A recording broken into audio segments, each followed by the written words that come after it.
Welcome, everyone, to what is to be my second quest, a quest to finish another game of the NES Classic System, a classic RPG that I have played many times because I enjoyed it very much, but I have never completed.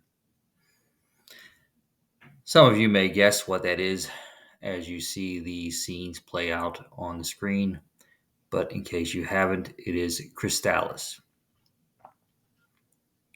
Crystalis was perhaps, I think, my first real RPG game that I played. I know Legend of Zelda, which I just completed. People say is a classic RPG, and it is. But the the Crystalis game brought many more elements to it that I thought Legend of Zelda did not have. And in my opinion, I know that some of you may disagree with me, and may think otherwise, but I think Crystalis was actually a much better game than the original Zelda game, if not the original two Zelda games.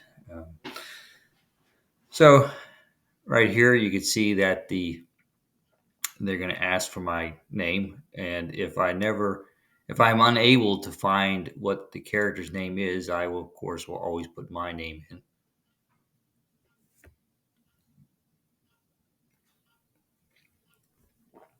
Once I figure out how to spell my name properly, it will move on from there to go into the village, or I guess, which is an element that this game brought that Legend of Zelda did not have.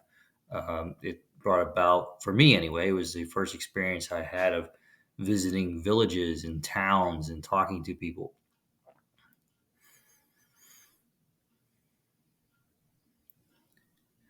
Of course, I always like to spell my name with a capital and then lowercase, as we were taught in school, I would think.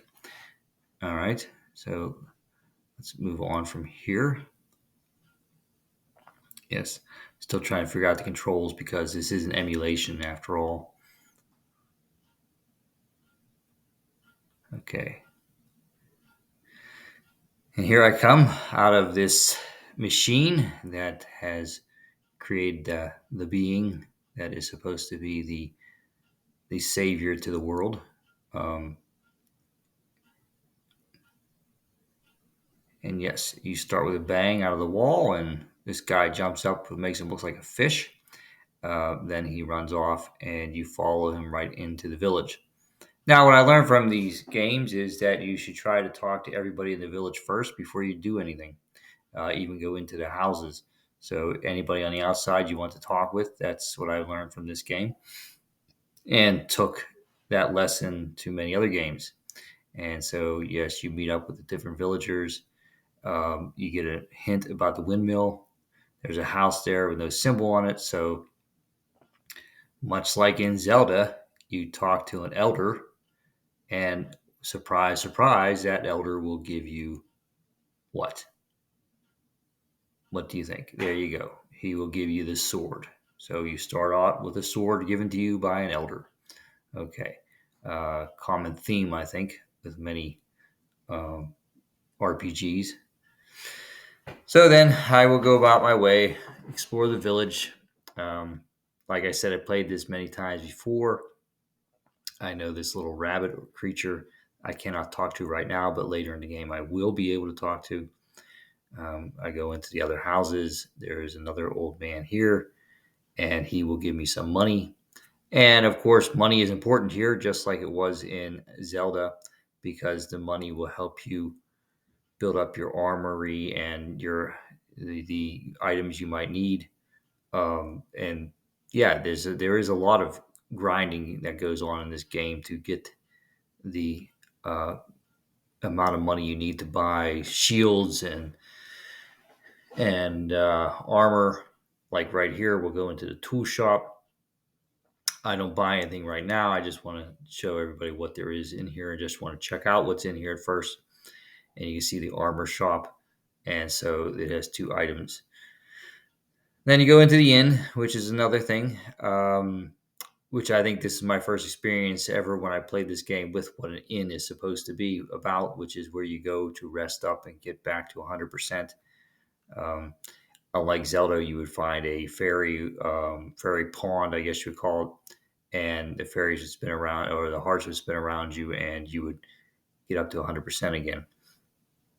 So, after getting some advice to find the sleeping guard, I will have to equip. Once again, that's another thing. You have to equip um, your items that are given to you, which I just did. I just equipped the sword there. And why save the game now? Well, because it's a difficult game even now for me, so I try to save the game when I can. And yes, these are the monsters that you will see throughout the world. The worlds, I guess. No, it's actually one. Yeah, it's all takes place in one world. But different areas. And of course, after you kill them, Tony the Tiger here, he's around. So after you kill them, you get a coin that is bouncing around. If you forget to pick up the coin, then yeah, just like other things, you don't automatically get the coin just because you kill him. You have to pick it up. So I go in the cave here. There's many caves in this game. I thought this game was a huge leap ahead of Zelda with graphics at the time. And here I am meeting Zebu. He's the elder people have told me about. Try to make the windmill work, and he will teach me some magic.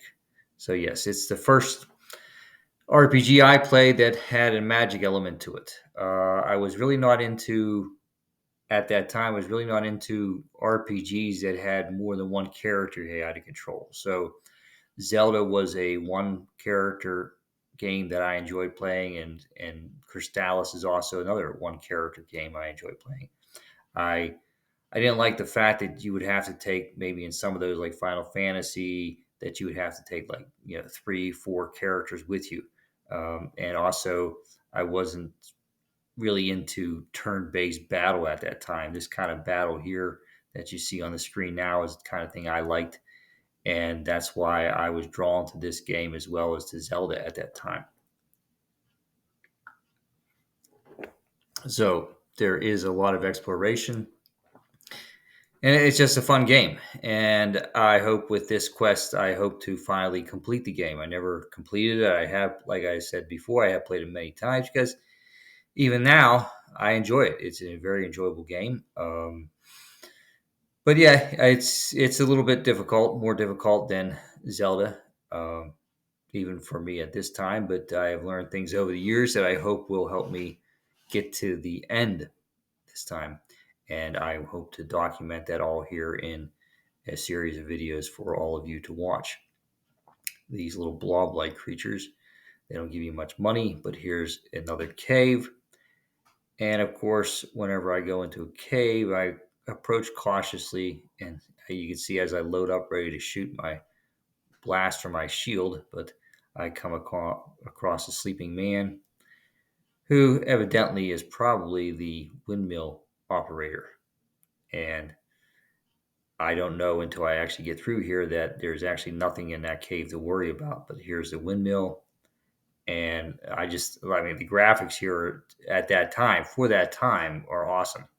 Um, and so, being a child or a kid at that time, I would say, um, and seeing these graphics, I just even the ground on the cave, the dirt and the walls are just all very cool to look at that time. So I enjoyed it very much. So back in the village, and yes, I'm going to buy some armor because that increases your defensive and attack. But of course, to get that money, you had to grind away and kill the monsters in the land around the village or the town, whatever it is called. And so once you buy those, which I have just bought, now my dollars are down to one. Unfortunately, I did this before I was smart enough to try to buy the alarm flute, which is what I needed to wake up the guy. And so when I go in here, the alarm flute is there, and I want to buy it, but I had to go back out and get more money, which now I did. And so now I have 52, and I get my alarm flute. And then, of course, what do? We go off to the cave after we purchase the alarm flute here. And here we are at the entrance of the cave where the man is sleeping. Pick up some more money. Like I said, this cave has nothing for me to worry about. And here he is. Takes more than one blast of the alarm flute in order to wake him up. But first you must equip it. And I just equipped it. And yes, that's the thing. You don't, when you purchase these items and that, you have to make sure you equip them. And still sleeping, then all of a sudden jumps up. It's been an awful sound. He doesn't want me to do that again. And of course, he gives me the windmill key. And if it says a strange ball is hidden in these caves, you now have the windmill key. And the strange ball can destroy rock walls. Okay. And for those of you who have played this already, you know what that ball is. It connects with the sword and makes the sword even more powerful. So here we are at the windmill, but I have to equip the windmill key. And surprisingly, this key looks an awful lot like the master key or magic key from The Legend of Zelda, which I just completed. So there you can see the things turning there. The wheels are turning in the windmill. It's time to walk outside. And as you walk outside, a big explosion and opens another cave for you. So, but before we get into the cave, Zebu contacts us and he teaches us the magic of refresh, which of course you must equip. And after equipping, you will find that the best thing it can do for you, and it is a great magic. I'm glad they give it to you early, is it actually refreshes your life meter. But of course, every time you use it, you lose magic power. So you have to make sure that your magic power is at a certain level. I find that to be one of the best magic things that they teach you, and they teach it to you very early because it helps you get through a lot of bosses. Um, so yeah, you have other herbs in that you can take. And in this cave, of course, a lot of monsters, but that's where you get the medical herb. And then you got the medical herb, which will give you more life, I believe. But that's why I use refresh a lot, the magic. But medical herbs are good to have with you at all times. Um, and as you go further, of course, the enemies get stronger and stronger, and it takes a few blasts to kill them. But the more money you get from them, too. So there is a rock wall, but I don't have the ball yet. And I think yes, this is the ball of wind, which connects with the sword of wind, which you will see down below where it says force. Once you equip that, you then have an extra spot there. Now, what I found here is that I cannot save my game when I am in a dungeon. So now, as you see below where it says force, you now have two spots, which helps your sword power go up to another level. And at this level, at the second level, you can now destroy these rock walls. Yes. So here we go. Okay. And what is in here but antidote? And of course, from anyone who played any kind of RPG, if you get an antidote, that means you use that when you are poisoned. So this is the final boss of this stage. And I will admit this is not the first time I destroyed him. This is not the first attempt at playing him. I played against him 3 times, and this is the third time. And not the first time I destroyed him either. There was a time before this that I actually did destroy him, but as I destroyed him, uh, the bats hit me, and I died exactly when he did. So I had to start over again. The bats are very annoying, which is a common element when there's a boss. Just like in Zelda, you try to concentrate on the main boss. Now you have the rabbit boots. You have to concentrate on the main boss, but there are always little things around that are going to annoy you and distract you, take you away from your main attack on the big boss. So, blasting my way through another wall, which will lead me out of this cave and into another area, an area that has not been previously explored so far. But of course, I always try to find the first village, and this man is asking about a statue that he has lost. Yes, I used to have an unusual statue, but I dropped it near the river. Okay, and if you find it, you should give it to him. And so now I go around talking. This town is mostly for travelers. Um, go around talking to everybody, as I always recommend when you first go into a village. Yes, where only women live, I wonder. Okay. If you go to the east, you will find the forest as a grand maze where plants will shoot poison. Yes, I'm well familiar with that area already, even though I won't show it here. Uh, the village of Oak lies deep in the forest, so this is not the village of Oak. Uh, I don't know if they said what this village is yet. Okay. All right. So then you go into the drinking hole, the pub or bar, whichever word you want to use. Um, yes, this guy says he found out a way to get quick, and then he quickly runs away from you. But his friend here will tell you a little more, and he's going to Mount Saber, um, which is a place that needs to be explored later. Okay. So not going to go much further than this. I'm going to go out later, but here is a pawn shop where you can sell anything and get money for it, which you can turn that money into buying other things.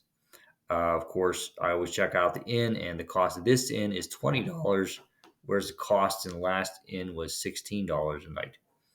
Okay, and they, of course, have better armor, but I, of course, will have to pay for it. So, one way to do that is to sell the old armor and get some money for that, as well as go out into the area and start grinding and killing monsters and getting as much money as I can. Okay, so just checking out what there is, and there's also the other shop here. They don't really have much of anything I don't already see. I have medical herb, antidote, and warp boots, and so I think I already have those items, so I don't need to get any more of those just yet. Okay, so in the area, I know where to look. You get the statue, which is along the river. It's across a bridge and almost on a little island area there. And I will return to the village to give the statue to the man who was looking for it as soon as you go into the village. And of course, you always have to remember you can't just press a button and give it to him. You have to equip it first in your inventory and then hand it to him, which I will do here. So, okay, there it is, the statue of Onyx. I guess you can see that's how it's pronounced. Um, yep, and I will. Here he is. Is handed to him. If you need to go to the forest, use the gas mask to avoid the poison, which is an important element for the next big boss in the next adventure.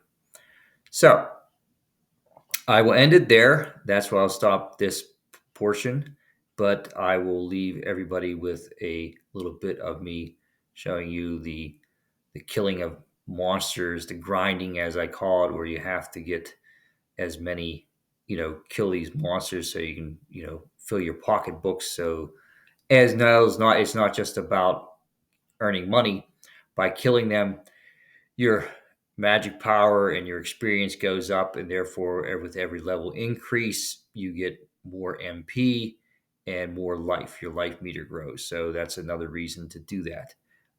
Because just like gathering all the hearts outside the dungeons in Zelda, you need those hearts for the later levels and the more difficult bosses. So, yes, this is the first part of the world, and as I say, um, one of these creatures looks like Tony the Tiger, and I always refer to him as Tony the Tiger from the popular cereal. Okay, here he is. All right, then. So, thank you for joining me for this first video in this series, which I will attempt to erase um, Crystalis or check off Crystalis from my video game bucket list and finally complete it once and for all and be able to have that accomplishment. Okay.